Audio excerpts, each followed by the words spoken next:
Hello, नमस्कार, आदाब, सत श्री अकाल और अस्सलाम वालेकुम। मैं हूं मोहम्मद अहमद काज़मी, लेकर आया हूं आपका पसंदीदा कार्यक्रम ग्लोबल न्यूज़। इस वक्त बड़ी खबर इराक से है, जहां पिछले 10 महीने में इलेक्शन होने के बावजूद सरकार नहीं बन सकी है।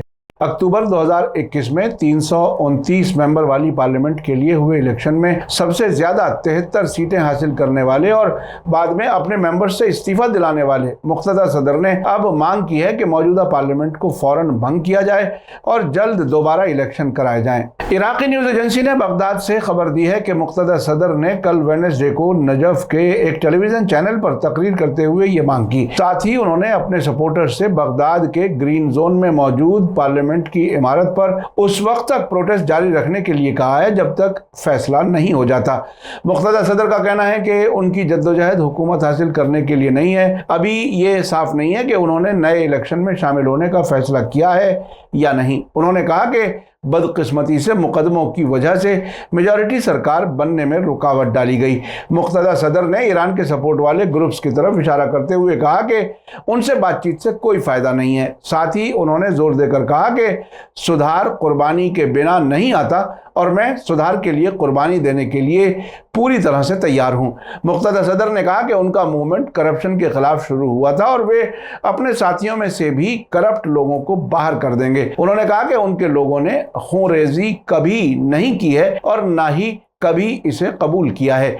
मुल्क के ज़्यादातर लोग पूरे हुक्मरान तबके से ऊब चुके हैं। साथ ही उन्होंने इराकियों को यकीन दिलाते हुए कहा कि करप्शन को ख़त्म करने के लिए मेरे वजूद का फ़ायदा उठाएं। साथ ही उन्होंने सिक्योरिटी फोर्सेस और इनकलाब को सपोर्ट करने वालों का शुक्रिया अदा किया और कहा कि क्रांतिकारियों यानी रेवोल्यूशनरी लोगों को धरने को जारी रखना चाहिए। यहाँ ये समझना ज़रूरी है कि मुक़्तदा सदर अब अपने सपोर्टर्स को इनकलाबी रहे हैं। उधर अल जजीरा ने अपनी रिपोर्ट में कहा है कि मुक़्तदा सदर की इस तकरीर के बाद मुल्क में सियासी टकराव की हालत लंबी खिंच सकती है। उनके हजारों सपोर्टर्स ने पिछले हफ्ते के आखिर में बगदाद के ग्रीन जोन में पार्लियामेंट की इमारत पर धावा बोल दिया था, जहां सरकारी इमारतें और गैर मुल्की मिशन मौजूद हैं। हालांकि पिछले हफ्ते मुक़्तदा सदर ने अपने सपोर्टर्स को पार्लियामेंट पर प्रोटेस्ट किए जाने के बाद अपने घर वापस लौटने के लिए कहा था, लेकिन अब ऐसा लगता है कि बाद में उन्होंने इरादा बदल दिया।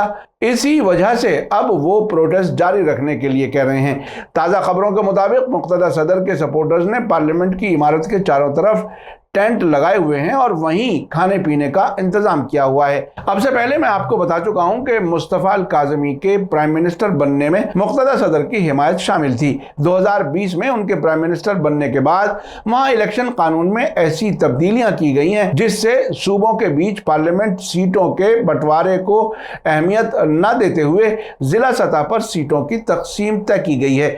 जानकार लोगों का कहना है कि इसका मकसद ये था कि मुल्क में बड़ी सियासी पार्टियों की अहमियत कम की जा सके। अक्टूबर 2021 इलेक्शन से पहले मुक़्तदा सदर कुर्दिस्तान के लीडर मसूद बारज़ानी और पार्लियामेंट स्पीकर और सुन्नी लीडर मोहम्मद अल हलबूसी ने मिलकर कोशिश की थी कि उन्हें किसी तरह पार्लियामेंट में मेजॉरिटी हासिल हो जाए ताकि वे मिलकर सरकार बना सकें। लेकिन अक्टूबर के इलेक्शन में सदर और उनके सपोर्टर्स को सिर्फ 73 सीटें ही मिली हैं। जब सरकार नहीं बन सकी तब मुक़्तदा सदर ने अपने 73 मेंबर्स से हाल ही में इस्तीफा दिला दिया। इराकी कानून के मुताबिक अगर कोई मेंबर पार्लियामेंट इस्तीफा दे दे तो दोबारा इलेक्शन नहीं कराया जाता, बल्कि कॉन्स्टिट्यूएंसी में दूसरे नंबर पर वोट हासिल करने वाले उम्मीदवार को मेंबर मान लिया जाता है। सदर ग्रुप के 73 मेंबर्स के इस्तीफे के बाद ईरान की सपोर्ट वाले ग्रुप्स और मजबूत हो गए और सरकार बनाने की हालत में पहुंच गए, जिसके बाद उन्होंने प्राइम मिनिस्टर के तौर पर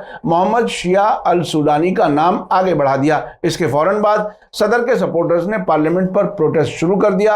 जानकार लोगों का कहना है कि अगर मुक़्तदा सदर मसूद बारज़ानी और मोहम्मद हलबूसी को मिलकर सरकार बनाने के काबिल मेंबर मिल जाते तो मौजूदा एक्टिंग प्राइम मिनिस्टर मुस्तफ़ा अल काज़मी को ही प्राइम मिनिस्टर बनाया जाता। शायद यही वजह है कि एक्टिंग प्राइम मिनिस्टर मुस्तफ़ा अल काज़मी की मुक़्तदा सदर को सपोर्ट होने की वजह से सिक्योरिटी फोर्सेस प्रोटेस्ट करने वालों के खिलाफ कोई कार्रवाई नहीं कर रही। मुक़्तदा सदर और उनके सपोर्टर्स शिया हैं, लेकिन वे ईरान के साथ मजबूत ताल्लुकात वाले दूसरे शिया ग्रुप्स की मुखालिफत करते हैं। इससे पहले 2016 में मुक़्तदा सदर के सपोर्टर्स ने प्राइम मिनिस्टर हैदर अल अबादी से सियासी सुधारों की मांग करते हुए पार्लियामेंट पर धावा बोल दिया था। मुक़्तदा सदर के बारे में यह शक किया जा रहा है कि वो किसी बाहरी ताकत के लिए काम कर रहे हैं। जब उन्होंने 2017 में सऊदी अरब जाकर क्राउन प्रिंस मोहम्मद बिन सलमान से मुलाकात की थी, उसके बाद उन्होंने ये कहना शुरू किया था कि वो इराक में जिस तरह से अमेरिका के वजूद के खिलाफ हैं, उसी तरह से वो ईरान की दखल अंदाजी के भी खिलाफ हैं। आखिर में आपको याद दिला दूं कि अगर आपने अभी तक media star world YouTube channel subscribe नहीं किया है तो सब्सक्राइब कर लें और घंटी दबाना ना भूलें। और अगर आप हमें फेसबुक पर देख रहे हैं तो हमारे पेज को लाइक करें ताकि हर नई वीडियो की खबर आपको सही वक्त पर मिल सके। इसी के साथ मुझे दीजिए इजाजत। ग्लोबल न्यूज़ का ये एपिसोड आपको कैसा लगा कमेंट्स में ज़रूर लिखें। थैंक यू, धन्यवाद, शुक्रिया। जय भारत, जय हिंद। मीडिया स्टार वर्ल्ड के और वीडियो देखने के लिए हमारे चैनल को सब्सक्राइब करें और सीधे नोटिफिकेशन पाने के लिए बेल आइकन दबाएं। और अगर हमारी खबर सच्ची और अच्छी लगे तो अपने व्हाट्सएप, इंस्टाग्राम, फेसबुक और ट्विटर अकाउंट पर ज़रूर शेयर करें।